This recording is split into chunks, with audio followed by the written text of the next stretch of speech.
Aujourd'hui, on va voir comment faire le diagnostic sur une panne de votre vélo électrique. Donc tout d'abord, on va commencer par mettre la batterie sur le vélo. Allumer la batterie, c'est très important. Donc pour allumer la batterie, vous avez la clé, vous mettez sur la bonne position sur le on. Donc maintenant que vous avez mis sur la clé sur on, vous pouvez faire un test. Si vous restez appuyé, ça s'allume. Un rouge, un vert ou un rouge, deux verts. Il y a toujours un point rouge, c'est normal. Donc là, la batterie s'allume, très bien. On va allumer l'écran maintenant. Donc vous avez, que ce soit un écran LCD ou un écran LED, les deux modèles existent. Donc dans les deux cas, vous avez ici le bouton au milieu, ici ou ici. Vous restez appuyé pendant 3 secondes, c'est obligatoire pour que l'écran s'allume. L'écran s'allume et donc là vous avez les différentes informations de l'écran. Premier test, on va pédaler. Donc à la maison, vous levez la roue arrière et avec une main vous pédalez.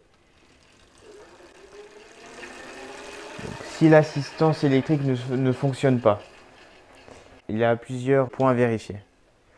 Donc le premier point, on va faire un test. On relève toujours la roue arrière, on allume l'écran, donc pareil pour l'écran LED. Vous avez le bouton moins sur les deux écrans, vous appuyez ici sur ce bouton pendant 10 secondes et vous vérifiez si le moteur tourne ou pas.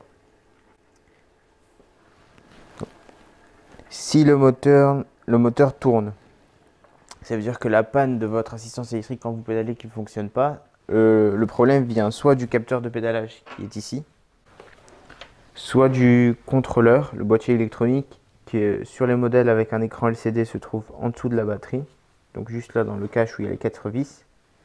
Et pour les modèles avec un écran LED, il se trouve parfois en dessous, ici. Donc là vous avez le cache avec une vis de chaque côté, une ici et une de l'autre côté, et il y aura le contrôleur à l'intérieur. Vous pourrez retrouver comment monter, démonter ou changer, vérifier les connectiques de votre contrôleur sur la vidéo qui s'affiche en haut. Dans le cas où maintenant le moteur n'a pas fonctionné, alors on va venir ici. Au niveau du guidon, vous avez une gaine. Vous enlevez un peu la gaine. Vous avez les deux leviers de frein qui ont chacun une coupure de frein. Donc on va venir les débrancher. Les embouts sont rouges, toujours rouges. Voilà. Donc on débranche les deux leviers de frein et on refait le test. Si le moteur se lance, ça veut dire que en fait c'était une poignée de frein qui était défectueuse. Si le moteur toujours ne se lance pas, on va vérifier le bon branchement du moteur. Donc le câble du moteur qui se trouve ici. On va vérifier le bon branchement des câbles du contrôleur qui se trouve à l'intérieur. Et une troisième pièce qui peut être défectueuse, c'est le faisceau de câble. Donc c'est toute cette partie qu'on voit.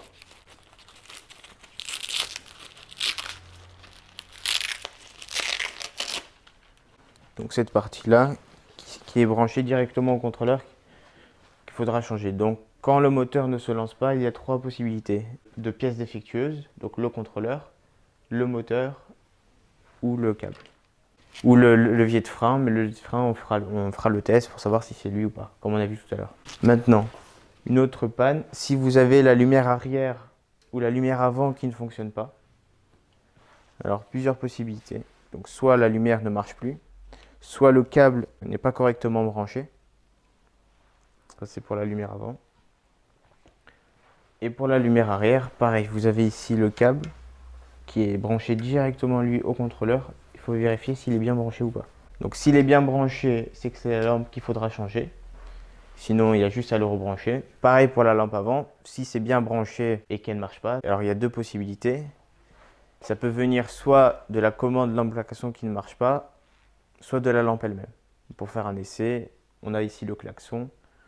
Donc si le klaxon marche, c'est que le boîtier de commande fonctionne et c'est la lampe qu'il faudra changer. Si même le klaxon ne fonctionne pas, en général c'est le boîtier de commande qu'il faut changer et pas la lampe. Alors il peut y avoir une autre panne. Donc vous allumez votre vélo, donc vous allumez la batterie est chargée, vous voyez qu'il y a tous les points verts. Vous allumez le vélo et tout d'un coup on voit qu'il n'y a plus de batterie sur l'écran alors que la batterie est chargée complètement. Dans ce cas-là, on éteint l'écran. C'est pareil pour l'écran LED. Donc on va l'éteindre. On va appuyer sur les 3 boutons en même temps pendant 3 secondes. Pareil sur l'écran LED, donc les 3 boutons pendant 3 secondes. Et ça va refaire marcher votre écran. On vérifie également qu'aucun câble n'est abîmé ou déchiré. Donc on vérifie bien ici au niveau des freins que c'est bien correctement, qu'il n'y a pas de déchirure au niveau du joint ici, que tout le faisceau soit correct. Et pareil à l'arrière, donc là à la sortie, donc ça c'est le câble de la lampe, le câble du moteur qui ne soit pas déchiré à cet endroit. Et pareil ici, ici. Ouais. On a vu aujourd'hui comment diagnostiquer une panne sur votre vélo électrique. Mais ensuite pour la réparation, toute une vidéo est dédiée dessus pour savoir comment brancher, débrancher, monter, démonter toutes les pièces électroniques. Et la vidéo s'affiche en haut. N'hésitez pas à vous abonner sur la chaîne Vélo Bécane et à nous laisser un pouce bleu pour nous encourager. A bientôt.